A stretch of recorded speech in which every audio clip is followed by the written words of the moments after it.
News with Rob Kelvin and Kevin Crease.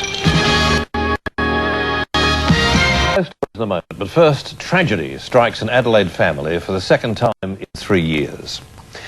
2 teenagers were killed and a third injured in a shocking car crash in the city early this morning. A night on the town ended with their car slamming into trees near the festival theatre.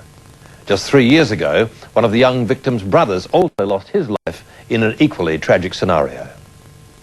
September 1996, and 3 men are tragically lost in the prime of their lives. A car carrying 4 young adults failed to negotiate a bend, careered over the Zoo Bridge and plunged into the murky Torrens River. One of the victims was Kieran McRae, the son of a prominent netball identity, Ravens chairman Natalie McRae. Her family was to grieve once more. In the early hours of this morning, 17-year-old Tim McRae was one of 2 teenagers who met their deaths in this shocking collision on King William Road, only several hundred metres from the scene of his brother's accident, and almost 3 years to the day. The rear passenger miraculously escaped with a broken leg.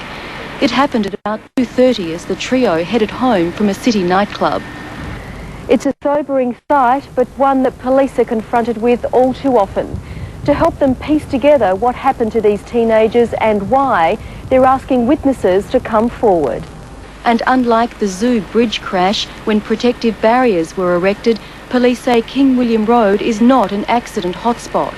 Well, young people, even though they may feel that they're quite capable of driving, are often inexperienced, and we would just ask them to drive at reasonable within the speed limit, probably watch their drinking. Little comfort now for a family grieving the loss of a second son and brother. Deanna Williams, National 9 News.